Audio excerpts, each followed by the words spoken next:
This is Akash Akashikwan and welcome to Samarpan Techno School Biology YouTube channel. આપણે જો રહ્યા હતા chapter number 8 માનવ સ્વાસ્થ્ય અને રોગો. આજે એમનો જોઈશું લેક્ચર નંબર 4. અત્યાર સુધી આપણે શું શું જોયું તો કે મનુષ્યની અંદર સામાન્ય રીતે જોવા મળતા રોગો કે જેની આપણે અંદર ટાઇફોઇડ, ન્યુમોનિયા, શરદી, અમીબાયોસિસ, ધાધર, દરાજ, એન્ટામીબા નહીં, તમારું એસ્કેરિયાસિસ, ફિલારિયાસિસ અને ત્યારબાદ મલેરિયા આપણે જોયું. ઓકે, મલેરિયાનું જીવનચક્ર એટલે કે પ્લાઝ્મોડિયમનું જીવનચક્ર પણ આપણે ભણી ગયા. આજે વાત કરવાની છે લેક્ચર નંબર 4 ની અંદર રોગ પ્રતિકારકતા. અત્યારે કોરોનાની સ્થિતિ ચાલે છે, બરાબર, ખબર નહીં ક્યાં સુધી આ ચાલશે, પણ બધા જ લોકો આ શબ્દ પાછળ પડી ગયા છે. રોગ પ્રતિકારકતા જેની વધારે હોય એને આ રોગ નહીં થાય, અથવા તો એની અંદર રિકવરી જલ્દી આવી જશે. તો કોને કહેવાશે રોગ પ્રતિકારકતા? તો સિમ્પલ છે કે શરીર દ્વારા રોગો સામે લડવાની ક્ષમતાને શું કહેવાય? રોગ પ્રતિકારકતા. આપણું શરીર એ કોઈ પણ રોગો સામે લડવા માટે એક પ્રકારનું તંત્ર ધરાવે છે, જે તંત્રને શું કહેવાય? રોગ પ્રતિકારક તંત્ર. શું કહેવાશે? રોગ પ્રતિકારક તંત્ર. હવે આપણે આના ટાઇપ્સની વાત કરીએ, એટલે કે પ્રકારની, તો રોગ પ્રતિકારકતાના સિમ્પલી આંખે ઉડીને ચડે એવા બે પ્રકાર પડે. એક તો તમે જન્મતા વેત જ તમારી સાથે લઈને આવ્યા હોય, એટલે કે એવી પ્રતિકારકતા કઈ? જન્મજાત પ્રતિકારકતા. અને તમે જન્મતા વેત સાથે લઈને ના આવ્યા હોય, પરંતુ જેમ જેમ તમારો વિકાસ થાય છે એમ એમ તમે કોઈ રોગ સામે લડવા માટે સક્ષમ બનો છો, તો એવી પ્રતિકારકતાને શું કહેવાશે? ઉપાર્જિત પ્રતિકારકતા. જ્યાં ક્યાંય પણ તમારે ઉપાર્જિત એવો શબ્દ આવે એટલે આંખો બંધ કરીને શું યાદ રાખવાનું હંમેશા એમાં? તો કે જન્મ્યા પછીનું થયેલું હોય એને શું કહેવાય? ઉપાર્જિત. ઉપાર્જિત રોગો, જન્મજાત રોગો, બરાબર. અહીંયા આપણા પાસે પ્રતિકારક છે તો પ્રતિકારકતા છે, તો જન્મજાત પ્રતિકારકતા અને ઉપાર્જિત પ્રતિકારકતા. પહેલા વાત કોને કરીશું? જન્મજાત પ્રતિકારકતા. બહુ જ તમને આ સવાલ મોસ્ટ ટાઈમ છે, બંનેમાંથી 3 માર્ક્સના સવાલ પૂછી શકે એવા છે. એક્ઝેક્ટ નહીં, પરંતુ તમને અલગ રીતે સવાલ પૂછશે. કઈ રીતે એ પણ હું તમને કહીશ. જન્મજાત પ્રતિકારકતા તો કે કોઈ પણ બાળક પોતાના જન્મની સાથે કોઈ પણ રોગ સામે લડવા માટેના અંતરાયો દર્શાવતા હોય, અથવા તો અંતરાયો ધરાવતા હોય, અને જે કોઈ રોગને અથવા તો રોગકારકને પ્રવેશતા શું કરશે? અટકાવશે. એવા પ્રકારની પ્રતિકારકતાને શું કહેવાશે? જન્મજાત પ્રતિકારકતા. જેમ કે આની અંદર તમારે એક્ઝામ્પલ લઈએ તો કોઈ પણ તમારી આંખ દ્વારા કોઈ પણ બેક્ટેરિયા અંદર પ્રવેશી શકે? તો કે નહીં. કેમ? તો કે આંખમાંથી આંસુ નીકળશે, તો આંસુ શું કરે? તો એક અંતરાય છે કે એ બહારથી રોગકારકને અંદર પ્રવેશવા દેશે નહીં. એવી રીતે તમારે અંદર કોઈ પણ કૃમિ ચામડી ઉપર મૂકો, અંદર જતું રહેશે? તો કે નહીં. કેમ નહીં જતું રહે? એક અવરોધ ત્યાં ઉત્પન્ન થાય છે. શું ઉત્પન્ન થાય છે? અવરોધ. તો આ અવરોધ કે અંતરાય આપણે જે કંઈ પણ છે એ કેવા હશે? જો જન્મજાત હોય તો એ પ્રકારની પ્રતિકારકતાને શું કહેવાશે? જન્મજાત પ્રતિકારકતા. ત્યારબાદ આની આપણે જો વાત કરીએ તો જન્મજાત પ્રતિકારકતાની અંદર અંતરાયની વાત કરતા હતા. તો આવા કેટલા અંતરાય હોય? તમને એવી રીતે પૂછે તો અંતરાય આપણી પાસે કેટલા છે? 4 અંતરાય. કેટલા? 4. પહેલો છે ભૌતિક અંતરાય. કેવો? ભૌતિક અંતરાય. અંતરાય ઇન ધ સેન્સ અવરોધ. ઓકે. ત્યારબાદ છે આપણી પાસે દેહ ધાર્મિક અંતરાય. ત્યારબાદ ત્રીજો કોષીય અંતરાય. અને છેલ્લો એટલે કે ચોથો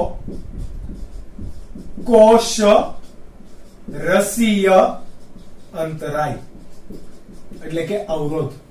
આ 4 મુખ્ય અવરોધો તમારે યાદ રાખવાના છે કે જે ગુજરાત બોર્ડની એક્ઝામમાં મોસ્ટ આઈએમપી સવાલ છે. કઈ રીતે તમને પૂછે? તો કોઈ પણ રોગો સામે લડવા માટે તમારું શરીર જે અંતરાય ધરાવે એ અંતરાય વર્ણવો, અથવા તો ભૌતિક ભૌતિક અંતરાય તમને સ્પેસિફિકલી પૂછ્યો હોય તો ભૌતિક અંતરાય બનાવવાનું. પરંતુ આ સવાલ કેવો છે, મોસ્ટ આઈપી. ઇવન નીટમાં પણ આ ટોપિકમાંથી ઘણું બધું પૂછાય છે. હમણાં આપણે જોઈશું એટલે તમને ખબર પડી જશે કે શા માટે એટલું બધું આ ટોપિકમાંથી પૂછાય છે. તો પહેલું જ આપણે વાત કરીએ ભૌતિક અંતરાય. ભૌતિક એટલે કે આપણે એ વસ્તુને અડી શકતા હોઈએ. શું કરી શકતા હોઈએ? અડી શકતા હોઈએ. તો કોઈ પણ રોગકારકોને શરીરમાં પ્રવેશતા અટકાવે એવો ભૌતિક અંતરાય કોણ હોય? મુખ્ય ભૌતિક અંતરાય કોણ છે? ત્વચા. કેવો છે? મુખ્ય ભૌતિક અંતરાય કોણ છે? પહેલું જ આપણને ખબર છે, ત્વચા. કેમ? તો કે ત્વચાનો એક અવરોધ રહેશે ત્યાં સુધી આપણા શરીરની અંદર કોઈ પણ વાયરસ, બેક્ટેરિયા એ આવતા ડાયરેક્ટ આપણા રુધિરના સંપર્કમાં નહીં આવે.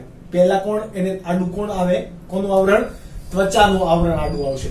તો ત્વચા એક કેવો છે? મુખ્ય અંતરાય. ત્યારબાદ વાત કરીએ તો કે શ્વસન માર્ગમાં. ક્યાં? શ્વસન માર્ગમાં. ત્યારબાદ જઠરાંત્રિય માર્ગમાં અને મૂત્રજનન માર્ગમાં રહેલું શ્લેષ્મ સ્તર. કોણ?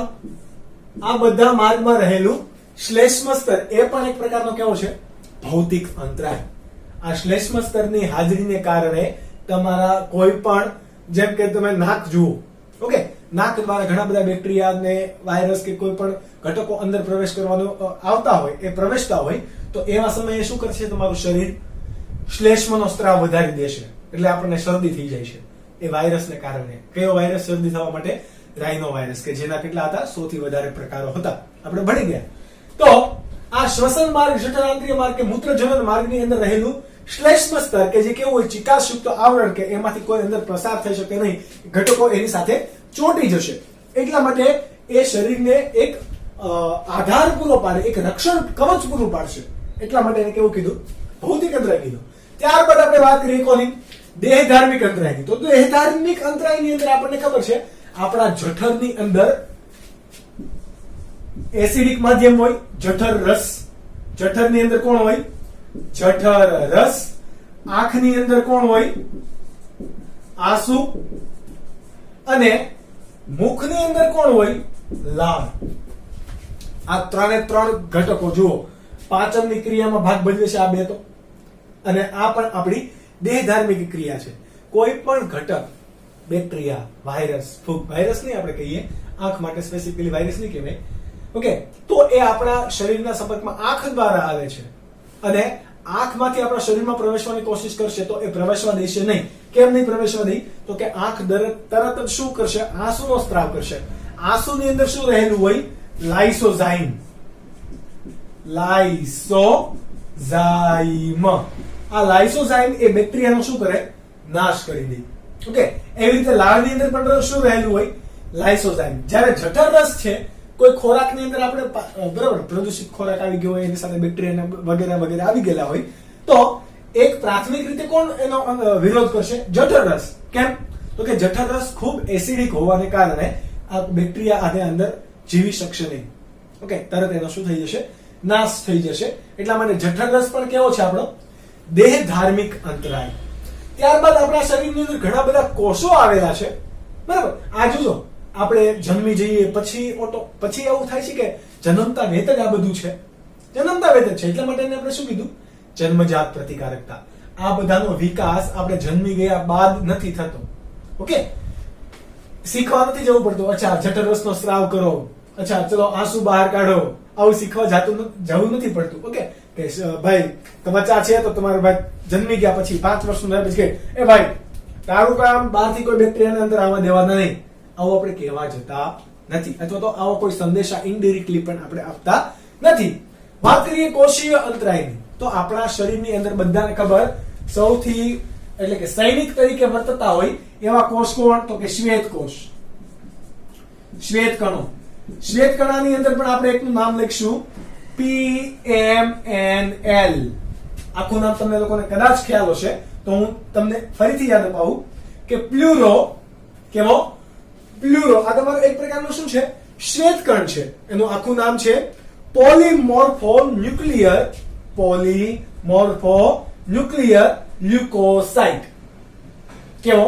લ્યુકોસાઇટ. એવો શ્વેતકણ કે જે પોતાનો આકાર પરિવર્તન કરી શકે, અને શ્વેતકણ હોય એ પોતાનો આકાર પરિવર્તન હંમેશા કરી શકતા હોય. તો એવા બધાને શું કહેવાય? PMNL. આપણે એ નામ લખી દઈએ, પોલીમોર્ફો ન્યુક્લિયર લ્યુકોસાઇટ. લ્યુકોસાઇટ એટલે કે શ્વેતકણ. આની સિવાય તમે ભણી ગયા કે તમારી પેશીની અંદર કોણ હતું? મેક્રોફેજ જોવા મળતા હતા. કોણ જોવા મળતું હતું? મેક્રોફેજ. આના સિવાય તમે ક્યાંક ભક્ષક કોષોની વાત ભણી ગયા હોય તો ભક્ષક કોષોમાં કોનું નામ આવે?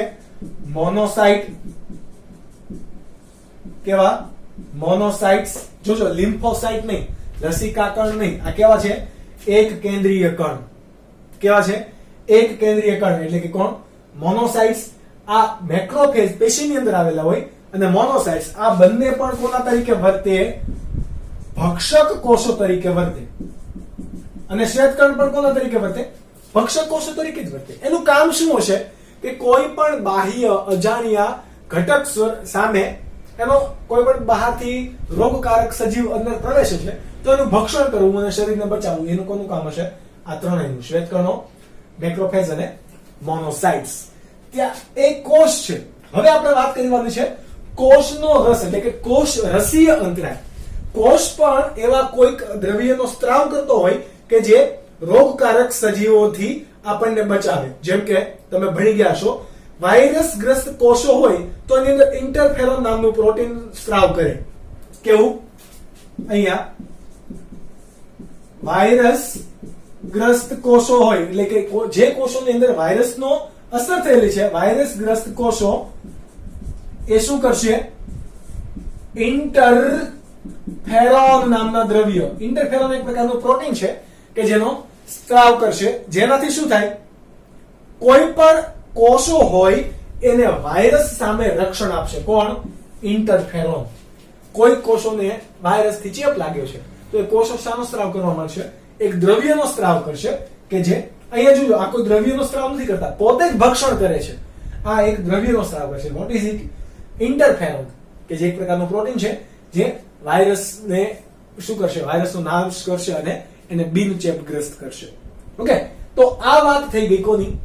જન્મજાત પ્રતિકારકતા. આ તમે જન્મો ત્યારથી તમારી સાથે આવી જ જાય છે, એને ફરીથી લાવવી પડતી નથી. તો એ હતી તમારી જન્મજાત પ્રતિકારકતા. ત્યારબાદ તમને પૂછે ઉપાર્જિત પ્રતિકારકતા વર્ણવો. ઓકે, ઉપાર્જિત પ્રતિકારકતા તમને 3 માર્ક્સની અંદર સવાલ પૂછે તો આમાં એન્ટીબોડીની રચના પણ તમારે સાથે વર્ણવવાની છે. પરંતુ આપણે અત્યારે વાત કરીએ છીએ, સવાલ એવો છે કે રોગ પ્રતિકારકતા વર્ણવી, તેના પ્રકાર વર્ણવો. ઓકે, અથવા તો તમને 3 માર્ક્સમાં પૂછે તો આટલા આને ડિટેલમાં લખવાનું છે. ઓકે, અને આવી રીતે ચાર્ટ બનાવીને તમારે લખવાનો નથી. અને તમે 12માં આવી ગયા છો તો ઓલરેડી તમને ખબર જ હોય કે કઈ રીતે પેપર લખાય. ઉપાર્જિત પ્રતિકારકતાની આપણે વાત કરીએ તો ઉપાર્જિત પ્રતિકારકતા આપણા શરીર ત્યારે જન્મજાત એ રોગો સામે લડવાની ક્ષમતા ધરાવતું નથી. અમુક ઘણા એવા રોગો છે, શીતળા, કોરોના સામે હજી આપણે લડવાની ક્ષમતા ધરાવીએ તો કે નહીં. એવી રીતે શીતળો છે, પોલિયો છે, આ બધા રોગો સામે આપણે લડી શકતા નથી. તો એવા રોગો સામે લડવાની ક્ષમતા એ કેવી હશે? ઉપાર્જિત પ્રતિકારકતા. ઓકે, આ કોના ઉપર મુખ્ય આધાર રાખે? સ્મૃતિની લાક્ષણિકતા. સ્મૃતિ કોઈ છોકરી નથી કે સ્મૃતિ ઈરાની નથી, સ્મૃતિની લાક્ષણિકતા પર આધારિત.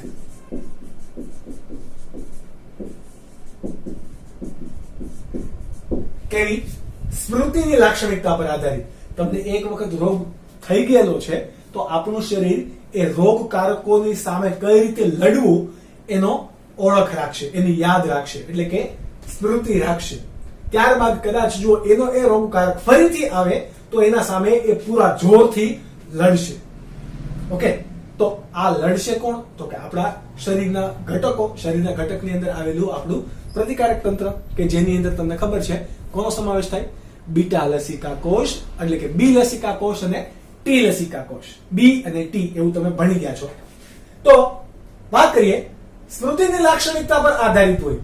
જ્યારે પણ શરીર એટલે અથવા તો કોઈ પણ સજીવ કોઈ નવા રોગકારકના સંપર્કમાં આવે તો એ પહેલી વખત સંપર્કમાં આવે એટલે પ્રથમ વખતની સંપર્ક પ્રથમ વખત જ્યારે કોઈ પણ શરીર રોગકારકના સંપર્કમાં આવે ત્યારે એની અસર કેવી હશે? અસર કેવી હશે? ઓછી હોય. કેવી હોય? ઓછી હોય. એ દરમિયાન શરીર શું કરશે? એ રોગકારકના વિરુદ્ધ શું બનાવે?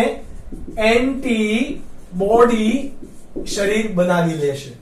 એટલે ખબર પડી ગઈ છે કે શરીરને કઈ રીતે હવે આપણે આની સામે લડવાનું છે. હવે શરીરમાં એન્ટીબોડી બની ગયા છે. એન્ટીબોડીનું કામ શું હોય? તો કે કોઈ પણ રોગકારક હોય એના એન્ટીજનને પકડી લેવાને જોડાઈ જવું. એટલે એન્ટીજન એનું કઈ કામ કરી શકે નહીં. બરાબર? અટેક કરવો. શું કરવું? અટેક કરવો. આ પ્રથમ વખત કોઈ પણ રોગકારકની અસર થઈ. હવે જ્યારે એની દ્વિતીય અસર હશે, જેમ કે તમને શીતળો ક્યારે થયો જ નથી, ઓકે, તમે નાના છો ત્યારે શીતળાની જરી કમથી અસર થઈ ગઈ, પછી તમે મોટા થયા શીતળો થયો, તો શરીરને ખબર છે કે કઈ રીતે લડવું. કેમ? તો કે પહેલા પણ થયેલો હતો, પણ ત્યારે એટલી બધી એની અસર હતી નહીં. અસર કેવી હતી? ઓછી. તો દ્વિતીય સંપર્ક કેવો હશે? ઓકે, દ્વિતીય સંપર્ક જ્યારે રોગકારકનો સજીવ વડે થશે તો એ કેવો હશે? અતિ તીવ્ર હોય. કેવો હોય? અતિ તીવ્ર. આના કારણે શરીર શું કરે? લડવા માટે સક્ષમ હશે. આ રોગકારકો સામે લડવા કેવું હશે? શરીર હવે સક્ષમ હશે. આ સક્ષમ શા માટે હશે? તો એ સક્ષમ એટલા માટે હશે કારણ કે આપણા શરીરે શું બનાવ્યું હશે? એન્ટીબોડી. એ એન્ટીબોડીનું હવે વધુ પ્રમાણમાં આપણે ઉત્પાદન કરી શકીએ. ઓકે, અને આ રોગ પ્રતિકારકતા માટે જવાબદાર કોણ છે? આપણું લસિકા કોષો. કયા કયા લસિકા કોષો? તો કે બી લસિકા કોષ અને ટી લસિકા કોષ. કેવા? બી લસિકા કોષ અને ટી લસિકા કોષ. ચલો બંનેનું આપણે થોડીક ડિટેલ એટલે કે એની હિસ્ટ્રી થોડીક યાદ કરીએ. બી લસિકા સેલ કોને કહેવાય? તો કે જે કોષ બોન મેરો એટલે કે અસ્થિ મજ્જામાં જન્મ એટલે ઉત્પાદન થઈને નિર્માણ થઈને ત્યાં જ પરિપક્વ થાય છે, તો એને કેવો કહેવાશે? બી લસિકા સેલ.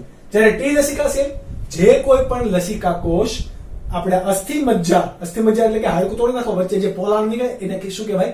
અસ્થિ મજ્જા. ઇંગ્લિશમાં કહેવાશે ને બોન મેરો. આ બોન મેરો ની અંદર જો નિર્માણ પામતું હોય તો બોન મેરો માટે એને બી નામ અપાય. જ્યારે આ તમારું લસિકા છે એ લસિકા ક્યાં ઉત્પન્ન થશે? ટી લસિકા છે એ ક્યાં તમારું નિર્માણ પામશે? બોન મેરોમાં નિર્માણ પામશે પણ અપરિપક્વ છે. પરિપક્વ ક્યાં બનશે? તમારા થાઇમસ ગ્રંથિમાં, કે જ્યાં ક્યાં આવેલી હોય? હૃદયના કર્ણકની દિવાલની પાછળની બાજુએ.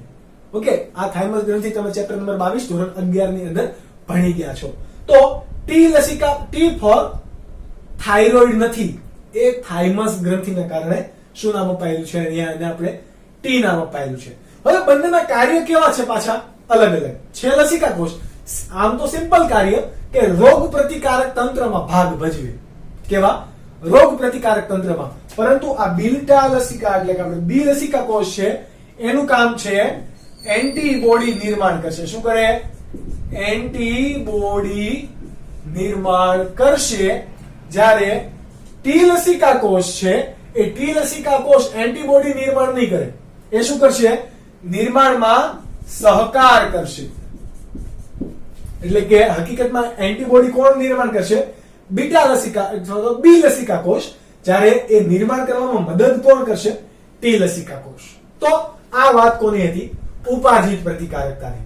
હવે તમારે ભણવાનું છે આ એન્ટીબોડીનું નિર્માણ કરે છે તો આ એન્ટીબોડી છે શું? કેવું એની રચના હોય, એ શું કામ કરે, એની અંદર બંધારણ કેવું હોય, આ બધું ભણશું. પણ એ પહેલા તમે આટલું નોટ ડાઉન કરી લો. તો કોને કહેવાશે એન્ટીબોડી?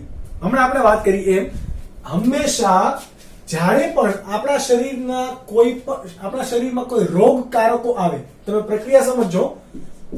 રોગકારકો શરીરમાં પ્રવેશે તો એ શું ઉત્પન્ન કરશે? એન્ટીજન ઉત્પન્ન કરશે. આ નીટ માટે થોડુંક યાદ રાખજો. રોગકારકો આપણા શરીરમાં આવીને શું ઉત્પન્ન કરશે?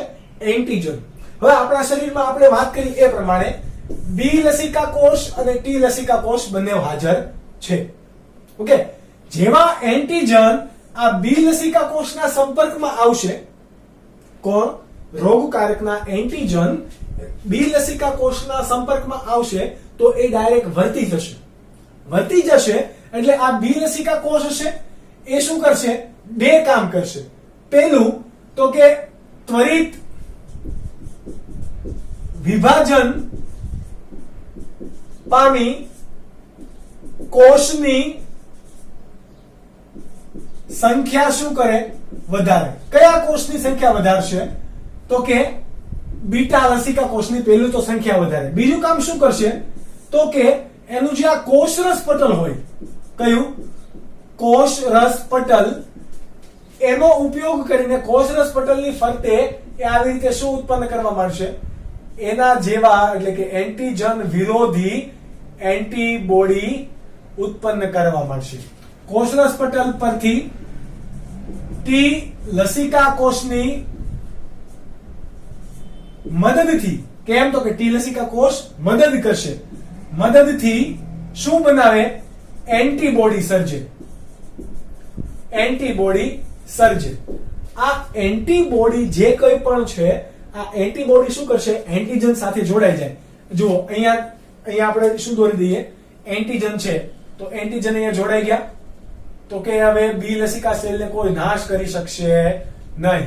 રક્ષણાત્મક આવરણ આવી ગયો તો કે યસ. આ એક લસિકા સેલની વાત કરી. કયો લસિકા સેલ છે? આ બી. એના ફરતે શું આવેલ છે? જુઓ, એન્ટીબોડી. ક્યારે ખબર પડી એન્ટીબોડી કેવા પ્રકારના નિર્માણ કરવા છે? જ્યારે એન્ટીજન સંપર્કમાં આવશે ત્યારે. ઓકે, તો આ એન્ટીબોડીને સંપર્કમાં આવતા એ બંને શું થશે? એન્ટીજન અને એન્ટીબોડી જોડાઈ જશે અને જે પ્રક્રિયા થશે એ પ્રક્રિયાને શું કહેવાય? એગ્લુટિનેશન. એગ્લુટિનેશન એટલે કે એકદમ કેવું થશે? બંને જામી થશે, બંધાઈ ગયા. ઓકે, એટલે આ રીતે રોગકારકોને શરીરમાં નુકસાન પહોંચાડતા અટકાવે. કોણ? બિલસિકા સેલ. કઈ રીતે? એન્ટીબોડીનું નિર્માણ કરીને. ઓકે, તો વોટ ઇઝ એન્ટીબોડી? આ તમારા નીટ માટે યાદ રાખવાનું છે. તો એન્ટીબોડી કોને કહેવાય? તો એન્ટીબોડીનું બીજું નામ છે ઇમ્યુનોગ્લોબ્યુલિન. કેવું નામ? ઇમ્યુનોગ્લોબ્યુલિન. એટલે એને શોર્ટમાં બીજું શું કહેવાય?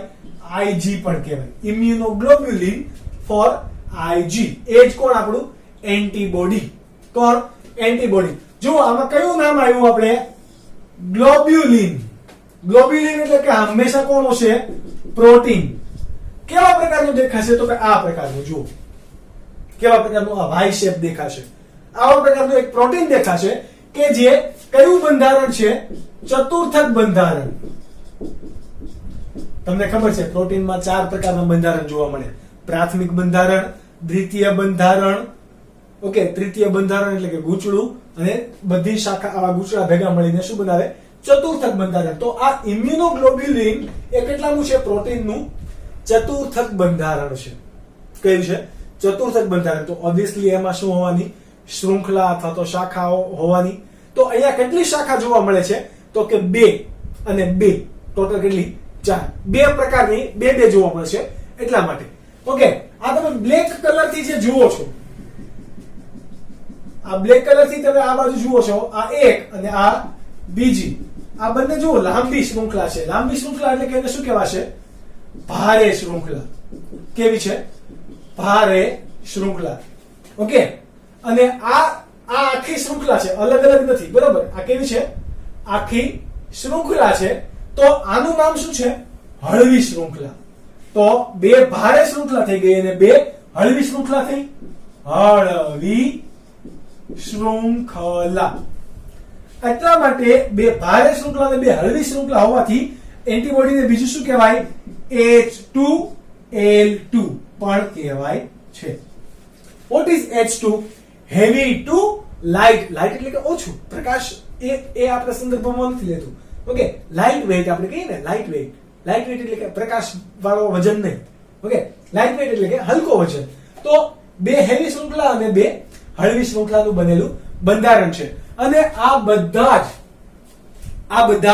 કયા બંધ વડે જોડાયેલા હોય? તો કે ડાયસલ્ફાઇડ બંધ વડે. આવી રીતે, બરાબર? ઇમ્યુનોગ્લોબ્યુલિન ની અંદર બીજો કયો બંધ આવેલો છે?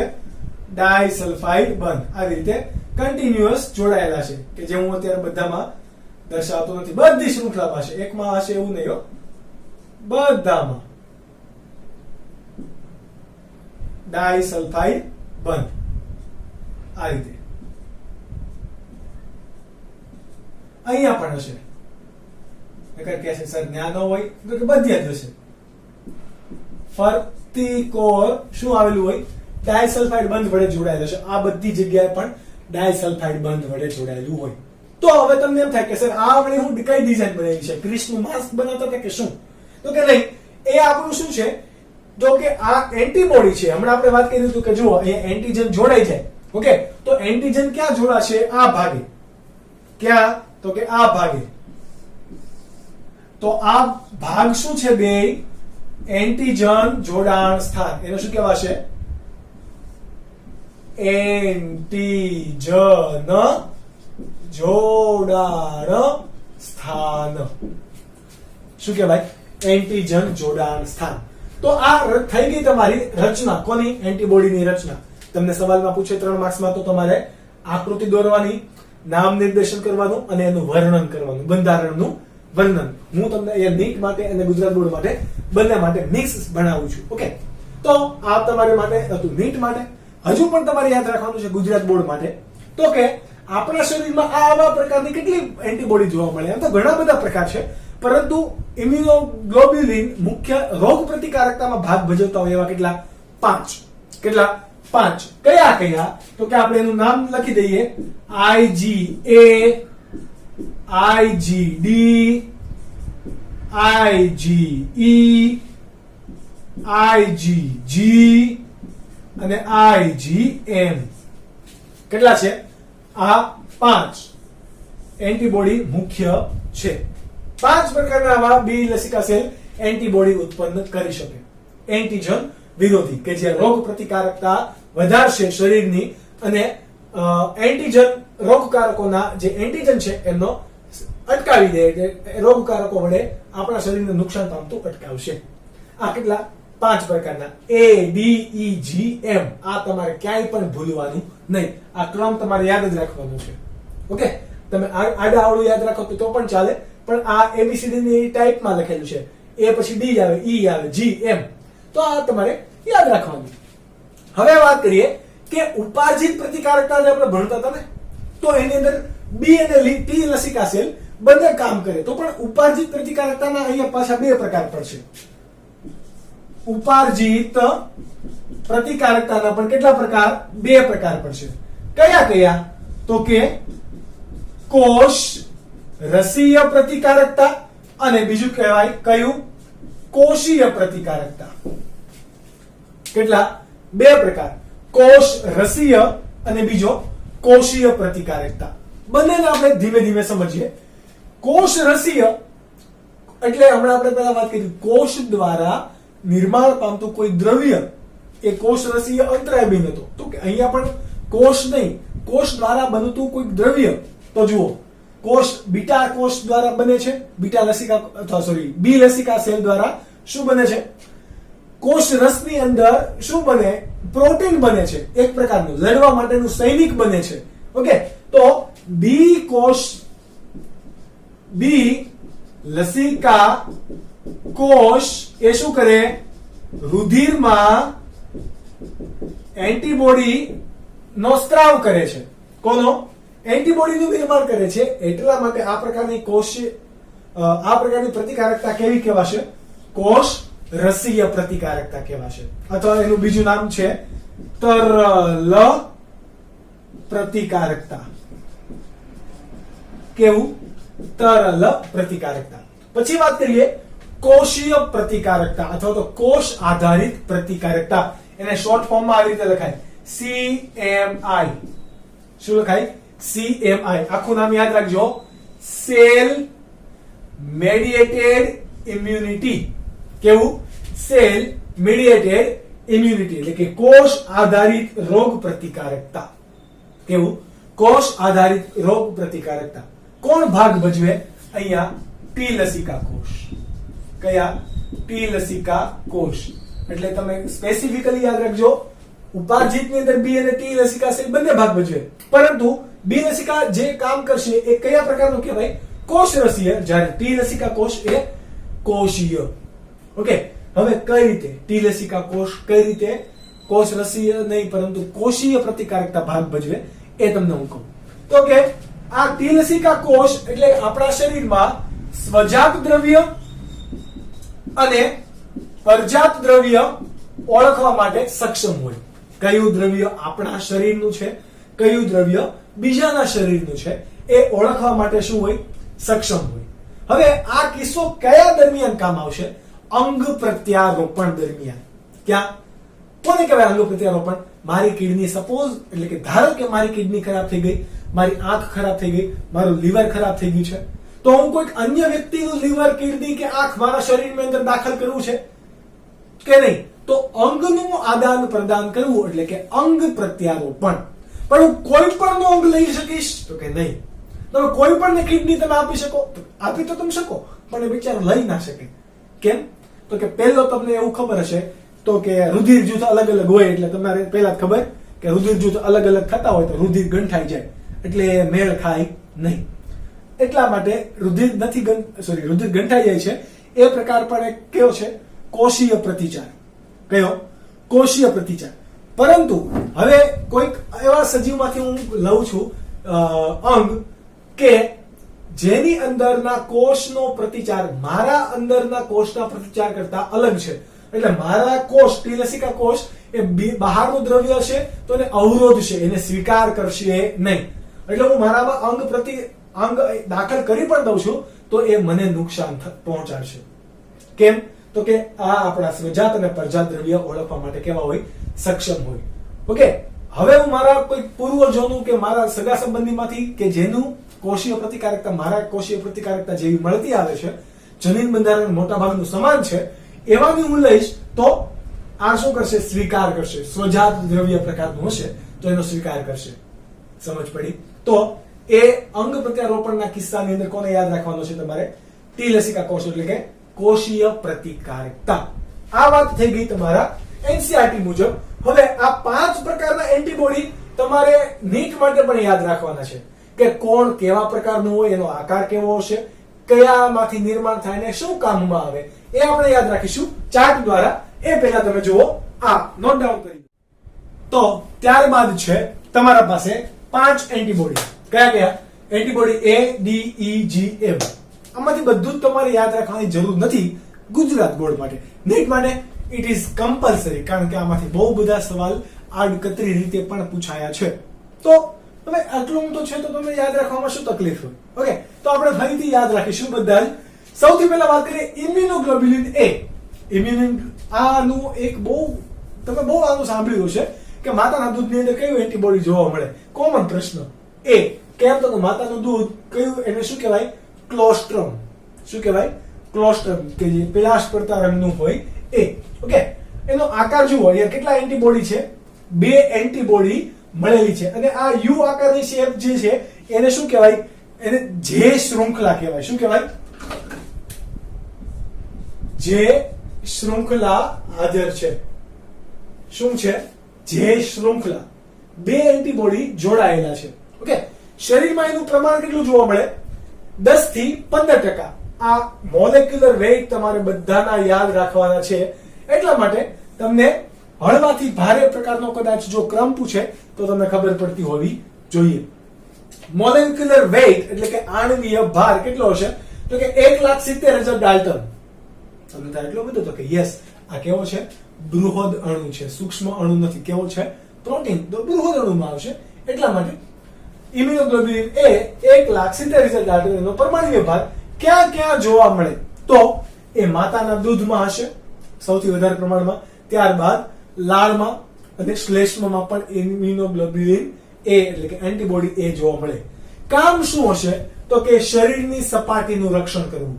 ઓકે, ત્યારબાદ શ્લેષ્મ સ્તર અને શ્વાસમાં આવેલા અંતઃગ્રહણ પામેલા રોગકારક એટલે કે બેક્ટેરિયા કે એ કોઈ પણ હોય એ આપણા શરીરમાં નાક દ્વારા પ્રવેશતા હોય તો એ દરમિયાન પણ રક્ષણ આપવા માટે કોનો સ્ત્રાવ કરવામાં આવે? એન્ટીબોડી A નો. કોનો? એન્ટીબોડી A એ દરમિયાન ઉત્તેજિત થશે. ત્યારબાદ એન્ટીબોડી D. એન્ટીબોડી D એનો તમે આકાર જુઓ. અહીંયા 2 બંધારણ હતા, અહીંયા આકાર જુઓ કે અલગ અલગ છે. આ તમારા બહારની તરફ ઉપસે આવેલા રચના છે એ એમની શાખાઓ છે. શું છે? શાખાઓ. તો આ પ્રકારનો કંઈક આકાર છે જે આના કરતા એ કરતા કેવો પડે છે? અલગ અલગ. તમે જો 5 ના આકાર અલગ અલગ છે. ઓકે, તો આ એન્ટીબોડી ડી કે જેનું પ્રમાણ સૌથી ઓછું જોવાનું 10 થી 15%, આનું સૌથી 0.2% જ છે. સૌથી ઓછું કોનું કહેવાશે? આનું એન્ટીબોડી ઈ નું. શા માટે? તો કે એમાં જુઓ કેટલા છે? Less than 0.1%. ઓકે, આનું પ્રમાણ અલ્પ માત્રામાં છે, આનું સૌથી ઓછી માત્રામાં, ખૂબ જ ઓછી માત્રામાં એવું કહી શકાય. એન્ટીબોડી ડી ક્યાં જોવા મળે? તો કે બી લસિકા બીટા લસિકા કોષો હોય એની સપાટી પર. હમણાં આપણે ડ્રો કરેલું. ઓકે, તો એના પર જે બીટા લસિકાની કોષરસની સપાટી ઉપર જે આમ ફૂલે ઉડાવેલા હોય એ કોણ હોય? Antibody D. ક્યાં એનું કામ શું હશે? તો કે બીટા લસિકા કોષોને ઉત્તેજે અથવા બી લસિકા કોષને ઉત્તેજે. અને બી લસિકા કોષનું કામ શું હોય? કોષ રસીય રોગ પ્રતિકારકતા પૂરી પાડવી. તો એનો ઉત્તેજના અથવા તો એને વધારવામાં મદદ કરશે. ત્યારબાદ વાત કરી એન્ટીબોડી ઈ એટલે કે આ ઇમ્યુનોગ્લોબ્યુલિન ઈ. જો એનો આકાર પણ જો આનાથી અલગ છે કે નહીં? હવે આની અંદર રચનામાં જો સ્લાઇટલી ડિફરન્ટ છે, પરંતુ મોલેક્યુલર વેઇટ કેટલો થઈ ગયો? વધી ગયો. અહીંયા 1,85,000 ડાલ્ટન હતો, જ્યારે અહીંયા કેટલો છે? 1,88,000 ડાલ્ટન. તમારે આમાં ખાસિયત કઈ યાદ રાખવાનું? સૌથી ઓછી માત્રામાં જોવા મળતી એન્ટીબોડી કઈ? એન્ટીબોડી ઈ. આ 5 પૈકી. ઓકે, ત્યારબાદ ક્યાં જોવા મળે? તો માસ્ટ કોષો અને બેઝોફિલ્સની સપાટી પર વિશિષ્ટ રીતે જોડાયેલા હોય. માસ્ટ કોષો ભક્ષક કોષો તરીકે વર્તે, બેઝોફિલ્સ અને માસ્ટ કોષો બંને એલર્જીની પ્રક્રિયા હોય, એલર્જીક પ્રક્રિયાની અંદર કામ કરશે. કઈ રીતે? તો આપણે એ એલર્જી વાળા ટોપિકની અંદર 2 લેક્ચરમાં જોઈ લઈશું. ઓકે, તો આ બેઝોફિલ્સ ની સપાટી પર આવેલા હશે. કામ શું હશે? માસ્ટ કોષોને ઉત્તેજી અને એને એન્ટી એલર્જીની પ્રક્રિયાની અંદર કામ કરાવશે.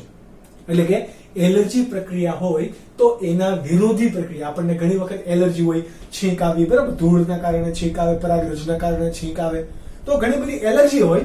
તો એ એલર્જીની પ્રક્રિયાનો વિરોધ કરવા માટે કોણ કામ કરશે? એન્ટીબોડી ઈ. હવે બેઝોફિલ્સનું પ્રમાણ જ આપણા શરીરમાં ઓછું છે, તો ઓબ્વિયસલી આ એન્ટીબોડી ઈ નું પણ પ્રમાણ કેવું હોવાનું? ઓછું. તો કેટલા ટકા? Less than 0.1%. હા, અત્યંત સંવેદનશીલતામાં મધ્યસ્થી તરીકે વર્તે. જ્યારે કોઈ પણ પ્રતિદાહક પ્રકારની પ્રક્રિયા હોય તો એ ક્રિયાની અંદર મધ્યસ્થી તરીકે કોણ વર્તશે? એન્ટીબોડી ઈ. ઓકે, ત્યારબાદ વાત કરીએ આપણા બે મેઇન એન્ટીબોડી જી. સૌથી વધારે પ્રમાણમાં આપણા શરીરમાં કયું એન્ટીબોડી જોવા મળે? જી. જી એકદમ વિનમ્ર છે બિચારું. એન્ટીબોડી જી. અને સૌથી હળવું પૂછે તો પણ જુઓ કયું? એન્ટીબોડી જી. કયો છે? કેમ? તો કે જે નમી શકે એ જ સૌથી હળવા હોય ને, બાકી ભારે હોય તો એ તો બહુ ઊંચા ઉડતા હોય. ઓકે, આ એકદમ વિનમ્ર છે એન્ટીબોડી જી. ઓકે, તો 80% એનું પ્રમાણ જોવા મળશે. અને જો જે હળવા છે એનો જ વ્યાપ થશે. જેના મૂળિયા જેટલા અંદર દુટાયેલા છે એટલા જ લોકો વિકાસ પામશે.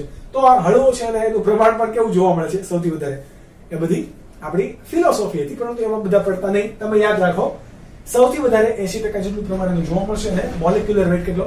1,46,000 ડાલ્ટન. ક્યાં જોવા મળશે? તો કે ફક્ત ને ફક્ત એકમાત્ર એવો એન્ટીબોડી કે જે માતામાંથી પોતાના બાળકમાં જરાયુ મારફતે જશે અને ભ્રૂણ જે હોય, જે માતાની અંદર વિકસી રહ્યો છે બાળક, એને રોગ પ્રતિકારકતા પૂરી પાડશે. એટલે કે રુધિર અને આંતરાલીય ઝાડામાં જોવા મળે અને જરાયુમાંથી પસાર થઈ શકે એવો એકમાત્ર એન્ટીબોડી કયો?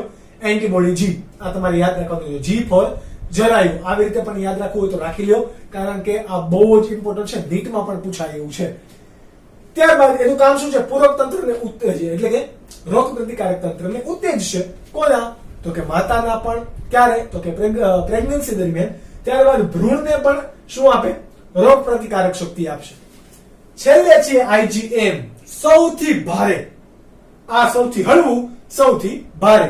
સૌથી વધારે માત્રા આની જોવા મળે, સૌથી ઓછી માત્રા આની જોવા મળે. ઓકે, સૌથી ભારે કયું છે? એન્ટીબોડી એમ. કેમ ભારે? કે જો અહીંયા 2 નું બનેલું, તો અહીંયા કેટલાના બનેલા છે?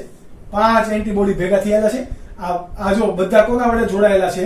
આ શું છે? ડાયસલ્ફાઇડ બંધ છે. શું છે?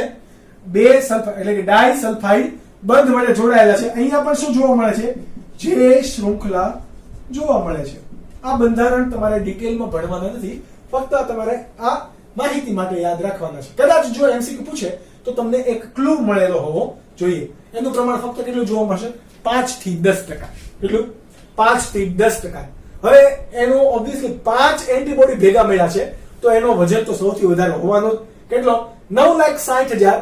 કેટલા? 9,60,000 ડાલ્ટન પરમાણુ આણ્વીય ભારનો જોવા મળે છે. એનું કામ શું હશે?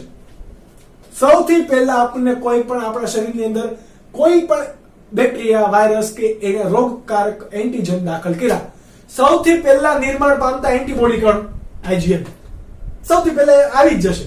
ઓકે, એટલા માટે એને સૌથી જૂના એન્ટીબોડી પણ કહેવાય. શું કહેવાય?